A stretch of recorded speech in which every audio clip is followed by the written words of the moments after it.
राधे राधे गोविंद गोविंद राधे।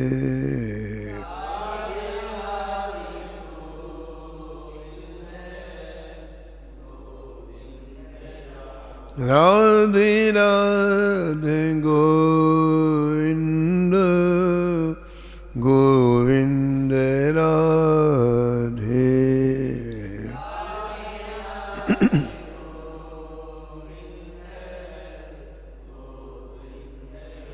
श्री जानकी वल्लभ लाल की।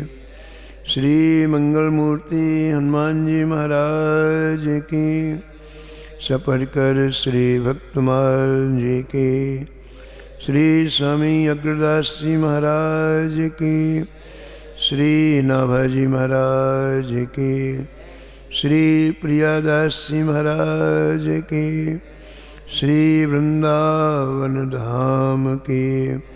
श्री बांके बिहारी लाल की। श्री राधा वल्लभ लाल की। श्री गिरिराज जी महाराज की। श्री यमुने महारानी की। श्री महाराज जी की। जय जय श्री राधे।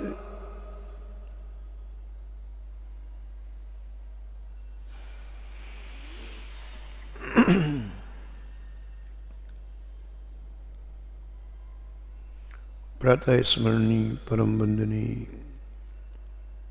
श्री नाभाजी महाराज परम पावन ग्रंथ श्री भक्तमाल में भक्तों के दिव्य चरित्रों का वर्णन किया है। पूर्व प्रसंग में आप श्रवण कर रहे थे। कमला गरुड़ सुनंद आदि 16 प्रभु पदरति। हनुमंत जामवंत सुग्रीव विभीषण सबरी खगपति। ध्रुव उद्धव अम्बरीश विदुर अक्रूर सुदामा। चंद्रहासु चित्रकेतु ग्राह गज पांडव नामा। कौसारो कुंती वधु पट ऐंचत लज्जा हरी। हरिवल्लभ सब प्रार्थों जिन चरण रेणु आशा धरी।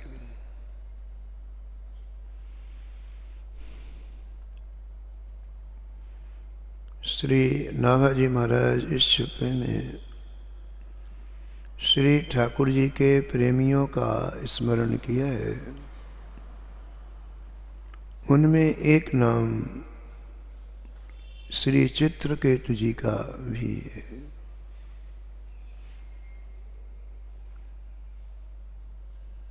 श्रीमद् भागवत में चित्रकेतु जी का वर्णन आया है और श्री नाभाजी महाराज ने भी उनका स्मरण किया है।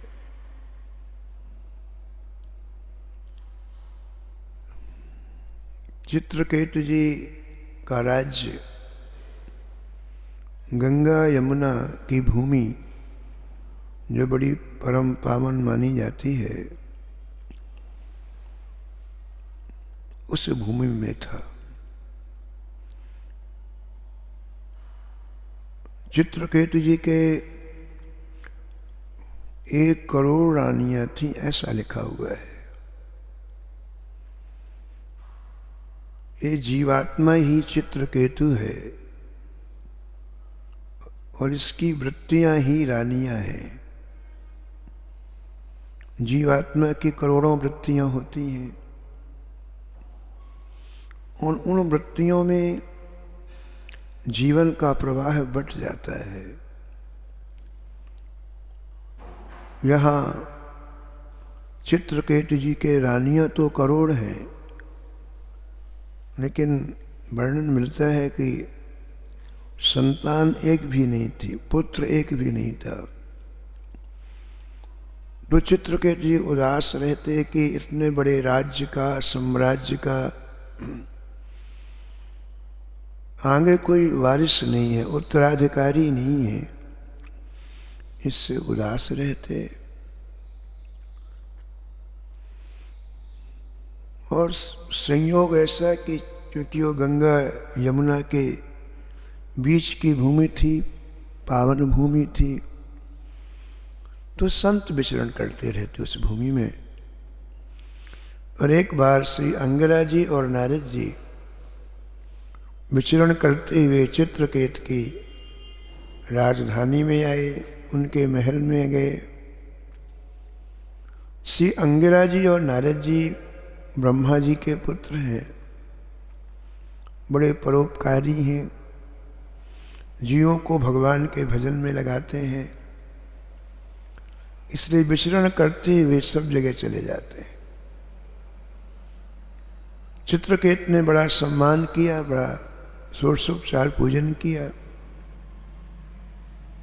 तो सहजता पूर्वक अंगिरा जी ने पूछ लिया, राजन सब ठीक तो है, राज्य में कुशलता तो है, कोई किसी तरह की कोई कमी तो नहीं है?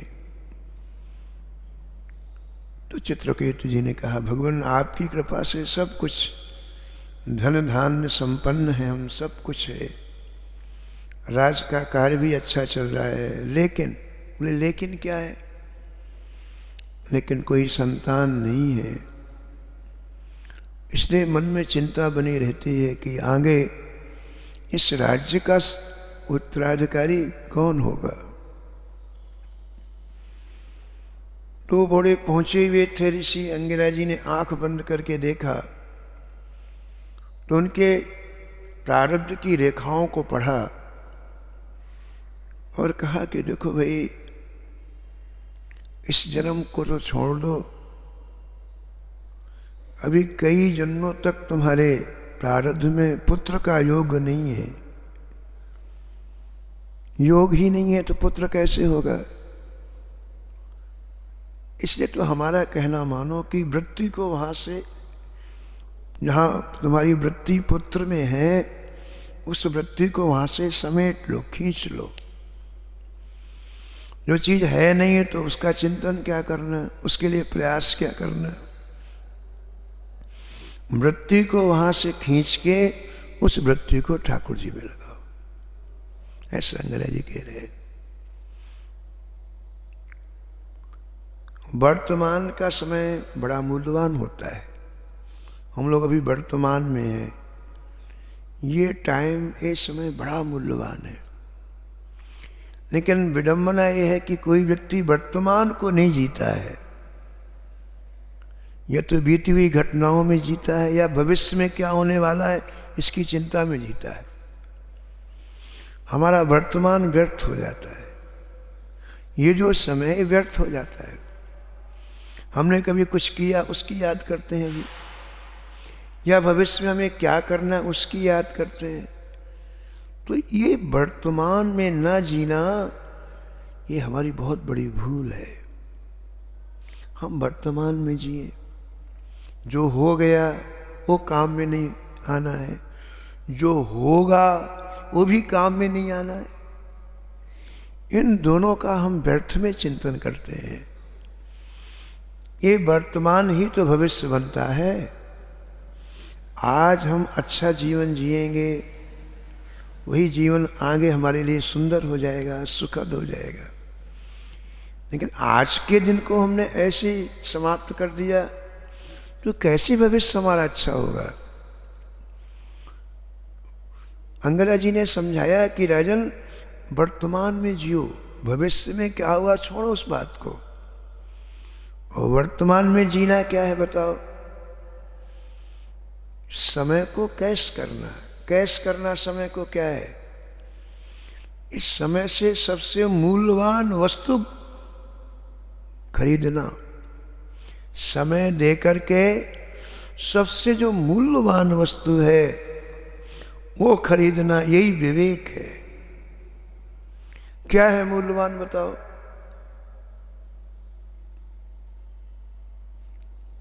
श्री ठाकुर जी का भजन, हरि भजन सबसे मूल्यवान है।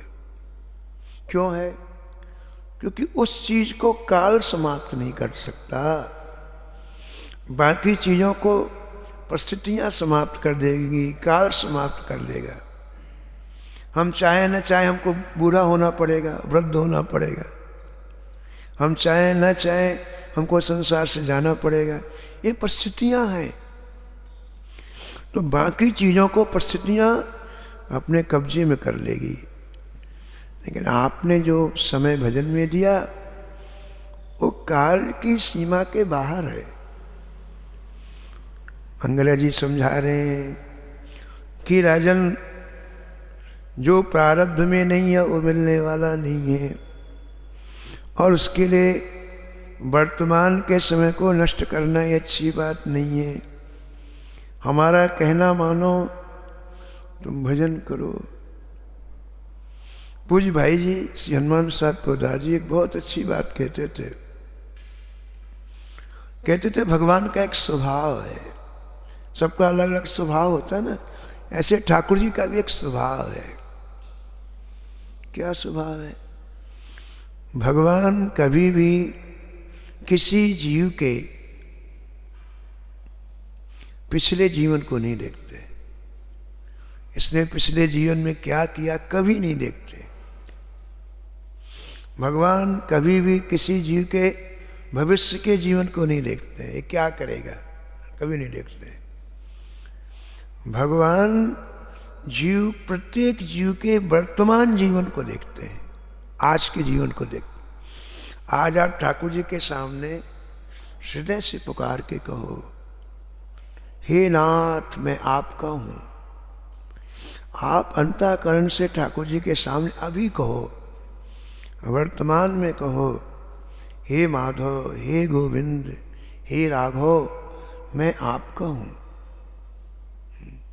शक्रदेव प्रपन्नायो तवा स्मीत च याचते, अभयम सर्वभूतेभ्यो ददाम एतद व्रतम मम। एक बार कोई जीव श्री ठाकुर जी की चौखट में जाके कह दे, हे गोविंद, हे माधव, मैं आपका हूं, इतने मात्र से, एक बार ऐसा कहने से, तवा स्मीत च याचते अभयम सर्वभूतेभ्यो, श्री ठाकुर जी कहते अब किसी से डरने की आवश्यकता नहीं, तू मेरा हो गया ना, अब मैं तुझे संभालूंगा। अभयम सर्वभूतेभ्यो, मैं उसको सबसे अभय कर लेता हूं। मेरी ये प्रतिज्ञा है, मेरा ये व्रत है। तो भाई जी कहते थे कि ठाकुर जी का स्वभाव है वो वर्तमान को देखते हैं, आज आपके हृदय में क्या है ये देखते हैं। पहले आपने क्या किया, आगे कोई मतलब नहीं ठाकुर जी को, अभी आपके मन में क्या है ठाकुर जी देखते हैं। वर्तमान को सुधारना चाहिए, आज जीवन को जीना चाहिए। हमारी भूल क्या होती है कि आज के जीवन को हम व्यर्थ कर देते हैं, भविष्य और पहले की घटनाओं को याद करके वर्तमान को जी नहीं पाते हैं। यही जीवन की सबसे बड़ी कमी है, यही विडंबना है। श्री अंगिरा जी चित्रकेतु जी को समझा रहे हैं, राजन वर्तमान में जियो। वर्तमान में जीना क्या है? श्री हरि का भजन करो। हरि का भजन समस्त प्रकार के अभावों की पूर्ति कर देगा। जो अनावश्यक चीज है वो हृदय से निकाल देगा, वो इच्छाएं समाप्त कर देगा। भजन क्या करता है? आपके जीवन की सदुपयोगी वृत्तियों को रखेगा और आपके जीवन की जो व्यर्थ की वृत्तियां हैं उन्हें समाप्त कर देगा।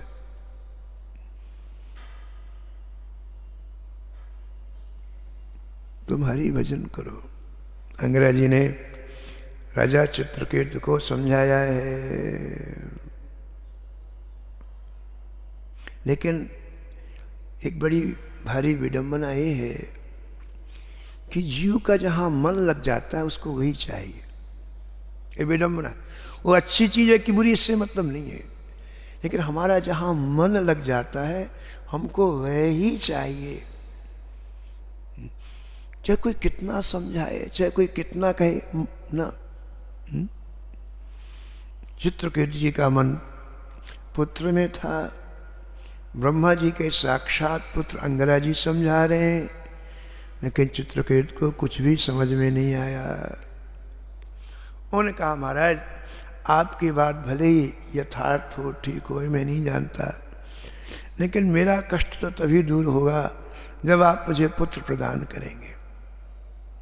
आप कहते हैं कि तुम्हारे प्रारब्ध में पुत्र नहीं है, लेकिन महाराज मैंने सुना है कि संत प्रारब्ध को भी समाप्त कर सकते हैं।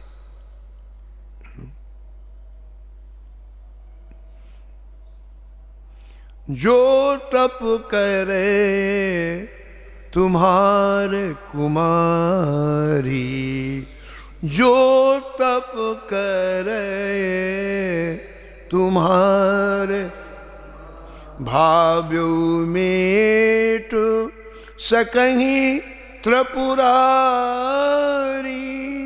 भाव्यो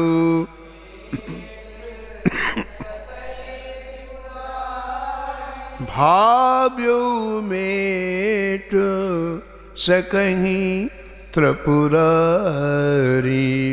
भाव्यो मेट सकहीं त्रिपुरा। मैंने सुना है चित्रकेत जी कहते हैं संत चाहें तो प्रारब्ध को समाप्त कर सकते हैं। पूज्य महाराज जी श्री मथुरादास जी महाराज सुनाते थे कि एक कोई संत सेवी बड़े अच्छे सज्जन थे, उनका नाम था श्रेष्ठी। बड़ी संतों की सेवा करते, उनका स्वभाव था, किसी किसी का स्वभाव हो जाता है। अभी सुदामा कुटी में एक व्यक्ति की श्रद्धांजलि मनाई गई। कहाँ पलवल के थे, कहाँ पलवल के शायद थे, तो लोगों ने बताया कि मैं जी उनका स्वभाव था, संपन्न व्यक्ति थे, कि अपना तखत रेलवे स्टेशन के बाहर लगाते थे जहां से लोग निकलते हैं, और कोई भी संत उतरे गाड़ी से, कोई भी संत गाड़ी से उतरे उसको साष्टांग बंदन करके अपने यहाँ ले आते, उसको स्नान कराते, भोजन कराते, विदाई देते, तब जाने देते, जाने नहीं देते थे। गाड़ी से कोई भी संत उतरे महाराज, उन्होंने वही सोना, वही बैठना, वही उठना है, अपना तखत लगा रखा था स्टेशन के बाद। और कोई भी संत उतरता तो उतरते ही इतनी वंदना करते, उसको प्रणाम करते, उसको बड़े आग्रह पूर्वक निवेदन करते और अपने यहाँ ले आते। रुके तो बहुत अच्छा, एक दिन रुके, न रुके तो हमारा जो स्नान, भोजन और विदाई, इसके बाद जाने देते। ऐसा पूरा जीवन किया उन्होंने। बोले कोई काम घर का नहीं है, एक ही काम था, तखत वहाँ लगा के पड़े रहते और स्टेशन से कोई संत उतरता उसको बाहर। ऐसी सेवा। तो किसी किसी की सेवा की प्रकृति होती है, स्वभाव होता है, किसी लोभ से नहीं, किसी दबाव से नहीं कि भैया हम ऐसा करेंगे तो हमारे दुख दूर हो जाएंगे, ये एक अलग बात, लेकिन बहुत अच्छी बात नहीं है। हम ऐसा करेंगे तो हमारे पाप दूर हो जाएंगे, ये अलग बात, लेकिन बहुत अच्छी बात नहीं है। बहुत अच्छी बात है कि हमारी प्रकृति बन जाए, स्वभाव, उसके बिना हमसे रहा ना जाए। संत हमें इतने अच्छे लगे कि उठते बैठते चलते हैं, उनकी सेवा करने की वृत्ति हमारी बन जाए। तो महाराज जी सुनाते थे कि ऐसे श्रेष्ठी नाम के एक व्यक्ति थे और उस संतों में खूब अनुराग रखते। तो एक दिन नारद जी आए तो उन्होंने कहा महाराज हमारा एक काम कर दो। बोले हाँ बताओ। बोले आप बैकुंठ जाते हैं? बोले तो रोज जाते हैं हम तो, बैकुंठ तो हम रोज जाते हैं, हमारा काम ये है। तो बोले भगवान से पूछना कि महाराज हमें पुत्र की प्राप्ति होगी कि नहीं। अब मैं देखिए हमारी 70 वर्ष का हो गया हूँ और मेरी इच्छा है कि संत सेवा आगे भी चलती रहे और पुत्र नहीं है, तो आप थोड़ा सा ठाकुर से पूछ के आना। पूछ लेंगे, बोले पूछ लेंगे। नारद जी को तो जान ही था, भगवान से बात कर ली कि जय जय वो अमुक अमुक व्यक्ति संत सेवा करता, उसने पूछवाया है कि मेरे को इस महाराज पुत्र की प्राप्ति होगी कि नहीं, क्योंकि संत सेवा चलाने के लिए किसी की न किसी की आवश्यकता है। भगवान ने कहा उससे कह देना 7 जन्म तक तुझे पुत्र की प्राप्ति नहीं होगी। कितने? 7 जन्मों तक पुत्र की प्राप्ति। मैंने कहा मैं कह दूंगा, मैं तो पोस्टमैन हूँ, संदेश वाहक हूँ, मुझे उसकी बात आपको सुना दी, आपको सुना दूँ। फिर महाराज उसी रास्ते से निकले, बोले देखो भैया हम तुम्हारा संदेशा दिया है। और ठाकुर जी ने बोले ठीक है महाराज, नहीं है तो नहीं है। और ठीक 1 महीने के बाद एक फक्कड़ संत आए, ऐसे घूमते हुए, एक कोपीन मात्र थी उनके शरीर पर, घूमते फिरते आ गए। हम इसका तो स्वभाव था चरणों में लेट जाना, महाराज कृपा करो, चलो महाराज कृपा करो। यद्यपि किसी के यहाँ नहीं जाते, लेकिन आग्रह भी अलग अलग तरह का होता है ना। कोई ऐसा हृदय का आग्रह होता है तो व्यक्ति रोक नहीं पाता है। हाँ चल भाई चल। अब आंगन में बैठ गए, बढ़िया गरम गरम रोटी और बना बना करके संत महात्मा जो खिलाने लग गया। प्रसाद पाने के बाद संत खड़े हुए, बोले बच्चा क्या चाहिए? बोले महाराज कुछ नहीं चाहिए, आपके पास सब है। अब ये मन में था कि ये संतों की सेवा चलती रहे, तो कोई एक संतान घर में हो तो संत हो। महात्मा बोले हमने तेरी 7 रोटी खाई है, 7 बच्चे होंगे तुझे। क्या बोले? 1 रोटी में 1 बेटा। बोलो तेरी हमने 7 रोटी खाई है, 7 पुत्र तुझको होंगे। अब उसको महाराज संत की वाणी, हमारे समय अनुसार 7 बेटे हो गए उसके। अब नारद जी का तो स्वभाव है, हमारे यहाँ वहाँ देखते रहते हैं कि एक दिन जा रहे थे वैकुंठ, तो बोले चलो अरे इसकी हाल चाल पूछ के आए, तो वहाँ बच्चे सब खेल रहे महाराज, कोई इधर खेल रहा है कोई उधर खेल रहा, पूरा आंगन भरा हुआ बच्चा, 7 तो 7 होते हैं। अब उनका माथा ठनका कि महाराज झूठ दुनिया से, ठाकुर जी बोले मेरे से रोज वाले से झूठ कभी छिपती है क्या? अरे जो कभी कभी आए झूठ बोल दिया चल गया, हम तो रोज वाले हैं महाराज। तो सब काम छोड़ के सीधे गए वैकुंठ। बोले जय जय बात समझ में नहीं आती, मेरे से आप बोले हो किसको कई 7 जन्म आओ, 7 पुत्र खेल रहे, मैं देख के आऊँ आंखों से, उसके आंगन में खेल रहे हैं। भगवान का देखो भाई नारद जी हम ये बात बाद में बताएंगे, पहले तो हमारी बात समझो, पीड़ा बहुत हो रही है, बड़ा जोर से ये हृदय हमारा दुख रहा है, बड़ी पीड़ा हो रही है। पहले एक काम करो, तुम जाओ किसी विरक्त संत के पास, गृहस्थ के पास मत जाना, किसी विरक्त संत के पास जाओ, उसका कलेजा मांग के लाओ। कलेजा माने हृदय, उसको हम अब जब यहाँ लगाएंगे तो हमारा दर्द दूर हो जाएगा। जाओ जाओ जाओ, फिर बाद में हम दूसरी बात करेंगे, तो अभी दुख है तो हमको सुना नहीं चाहते, जल्दी जाओ। किसी विरक्त संत का हृदय मांग के लाओ, कलेजा भी उसे कहते हैं, तो हमारा दुख दूर हो जाएगा। नारद जी ने कहा चलो महाराज अब यहाँ तक आए तो सेवा तो ठाकुर जी दर्द तो दूर करना ही पड़ेगा। तो सबसे पहले अयोध्या जी गए, बोले देखो महाराज ठाकुर जी ने, विरक्त संत वहीं ज़्यादा रहते हैं, बोले महाराज ठाकुर जी को ऐसी ऐसी पीड़ा है, और ठाकुर जी ने कहा कि हृदय दे दो। तो संतों ने कहा छोड़ो सब बात है, हम तो घर से निकलने केवल एक काम के लिए, राम राम जपना, पराया माल, बाकी कोई लेना देना न किसी के दुख से न दर्द से। लड्डू पूरी खाई और बस तो हमें क्या रहे, आगे बढ़ो, हमारे पास समय देने की बात नहीं है। वृंदावन आए, काशी गए, ऋषिकेश गए, लेकिन कोई भी विरक्त महात्मा हृदय देने को तैयार नहीं है। लौट रहे थे तो गंगा के किनारे एक बरगद के वृक्ष के नीचे एक फक्कड़ महात्मा पड़े थे। तज हरि भजन काज नहीं दूजा, न उन्हें अपने शरीर का ख्याल न संसार का ख्याल, मस्ती में पड़े हुए। नारद जी ने कहा जाते जाते उनको भी हिला लें महाराज, शायद कुछ काम हो जाए। नारद जी ने जय श्री कृष्ण किया, उन्होंने कहा कहिए नारद जी कैसे आज कृपा किया? बोले महाराज बड़ा जरूरी काम है, वैकुंठ से आया हूँ, श्री ठाकुर जी के हृदय में बड़ी पीड़ा है, यदि आप अपना हृदय दे दोगे तो ठाकुर जी का।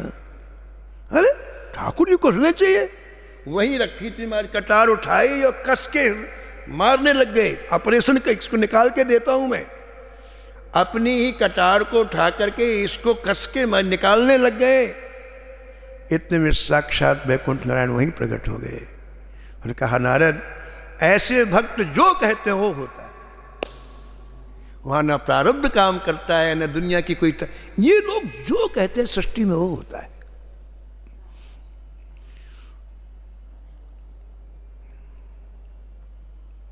तो श्री चित्रकेतु जी ने कहा अंगरा जी से कि भगवान आप लोग तो प्रारब्ध बदल सकते हैं, मुझे एक पुत्र की प्राप्ति नहीं करा सकते हैं। अंगरा जी समझ गए कि जब तक इसे पुत्र नहीं देंगे तब तक ये भजन नहीं करेगा। अब देखो मन की वृत्तियों को देखो आप कैसे संसार में हमें घुमाते हैं। गोस्वामी जी ने विनय पत्रिका में एक बड़ी अच्छी बात लिखी, बहुत प्यारी बात लिखी। प्रार्थना का विनय पत्रिका मतलब हृदय का दर्द। विनय पत्रिका का तात्पर्य क्या है? हृदय का दर्द। उस हृदय के दर्द में सबसे ज्यादा हमारे मन प्रमुख है, मन प्रमुख है। तो विनय पत्रिका में गोस्वामी जी ठाकुर से कह के जय जय एक बात कहनी, सुन लोगे आप? बातें कहनी है कि लाखों जन्म में करोड़ों जन्म में आपने मन को जिताया है, एक बार मेरे को जिता दो। एक बार, हे गोविंद, हे माधव, हे राघव, एक बार तो मेरे करोड़ों मन को ही जिताया है। जो मन कहता वही करना पड़ा हमें व्यवस्था पूर्वक। आपने तो जिताया है मन को, एक बार ऐसा अनुग्रह करो, एक बार करुणा कर, ऐसा करो कि हम जीत जाएं, मन ना जीते। मेरो मन हर जू हठ न तजे, मेरो मन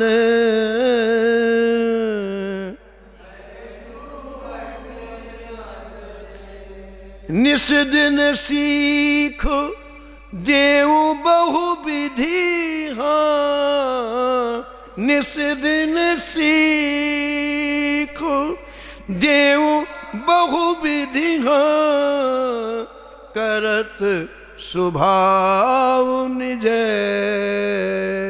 करत स्वभाव मेरो मन हर जू हठ न तजे, मेरो मन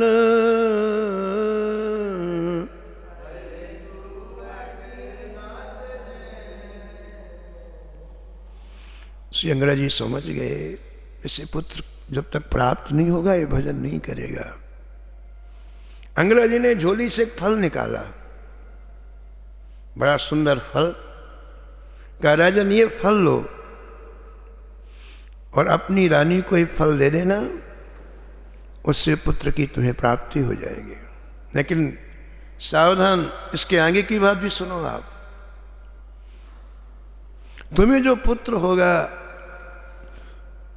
वो सुख देने वाला भी होगा और दुख देने वाला भी होगा। पुत्र की प्राप्ति में तुम्हें हर्ष भी होगा और तुम्हें शोक भी होगा।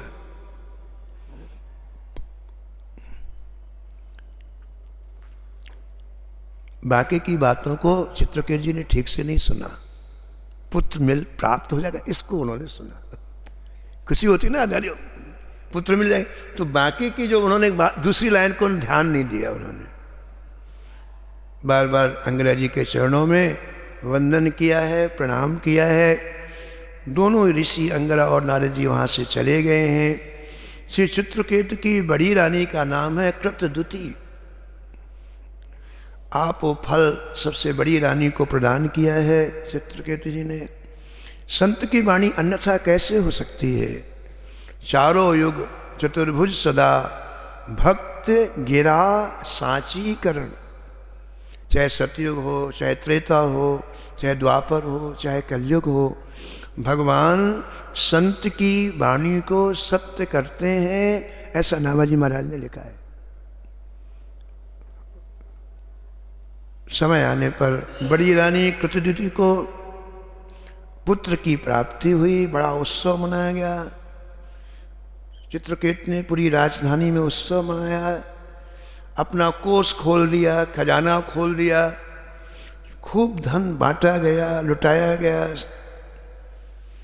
और महाराज सभी रानियों में बड़ी रानी की प्रतिष्ठा सबसे अधिक हो गई, क्योंकि उनको पुत्र रत्न की प्राप्ति हुई है।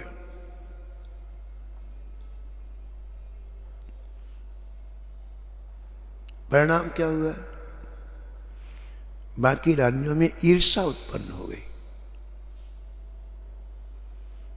बड़ी रानी को प्रतिष्ठा प्राप्त हुई तो बाकी करोड़ रानी थी ना, 1 करोड़ रानियां थी, तो बाकी रानियों को ईर्ष्या, द्वेष उत्पन्न हो गया। और उनके मन में एक ही बात 24 घंटे रहती कि ऐसा हम लोग क्या करें कि इस रानी की प्रतिष्ठा समाप्त हो जाए।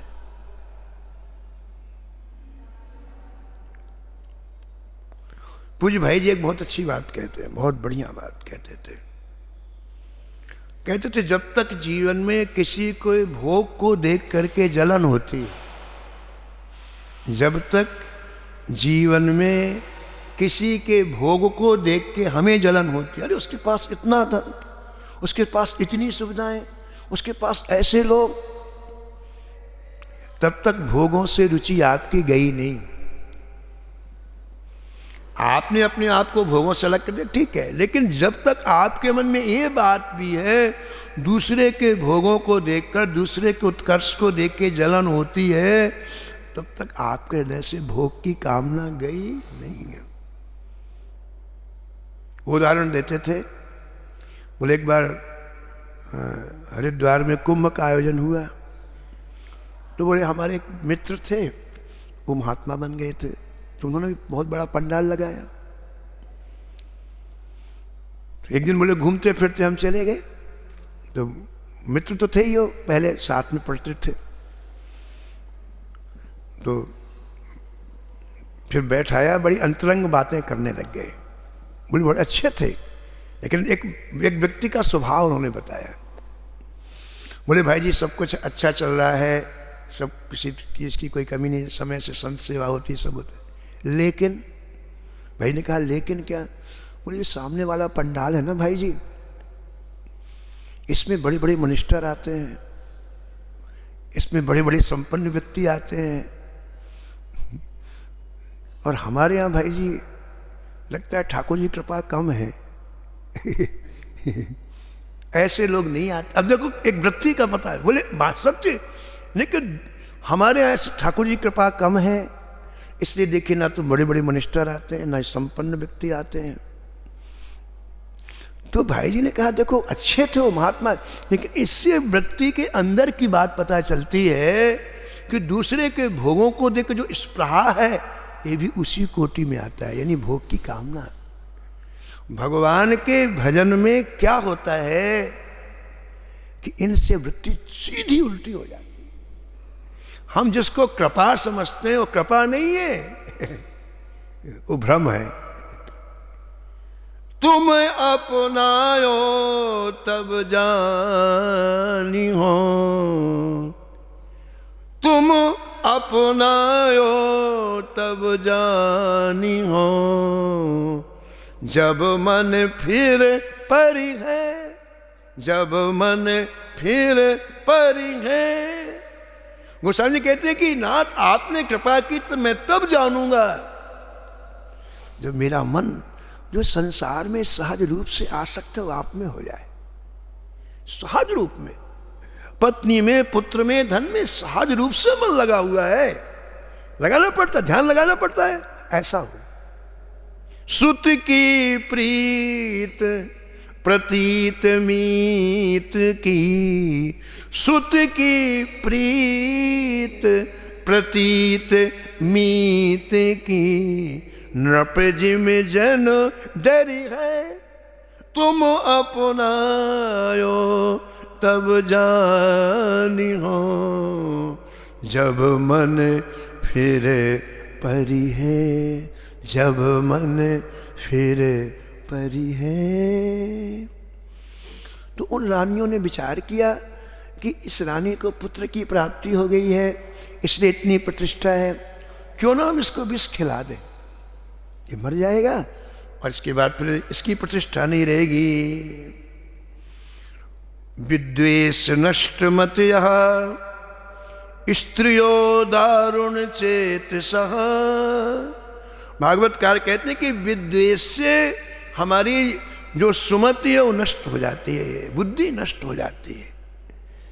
द्वेष से बुद्धि न करने योग्य व्यक्ति कार्य करता है, जिसकी कल्पना नहीं व्यक्ति कर सकता है। माँ की हत्या कर दे, पिता की हत्या कर दे, हमारे संबंधियों की हत्या, ये कब? विद्वेष से, द्वेष से। उन रानियों में द्वेष हुआ है। एक दिन वो छोटा सा सुकुमार बालक, अभी 1 वर्ष का भी नहीं हुआ, सो रहा था। एक रानी चुपके से गई, अपनी अंगुली में विष लगा के उसकी जीभ में चटा दिया और क्षण मात्र में उसकी मृत्यु हो गई। उसका सारा शरीर नीला पड़ गया। और महाराज थोड़ी देर के बाद रानी कृतदूत ने अपनी दासी से कहा, मैं बालक को लेके आओ, उसको दुग्धपान कराना है। दासी गई, उसकी हालत देख के दासी चिल्लाई, कृतदूती आ गई, अपने पुत्र की मृत्यु को देखकर बेहोश होके गिर पड़ी। सारा रनिवास महाराज करुण क्रंदन करने लग गया। उसी समय पुनः संत आए। राजा चित्रकेतु रोते रोते पागल हो गए। साक्षात करुणा ही उनके महल में आ गई। उसी समय महाराज श्री अंगरा जी आए, नारद जी आए।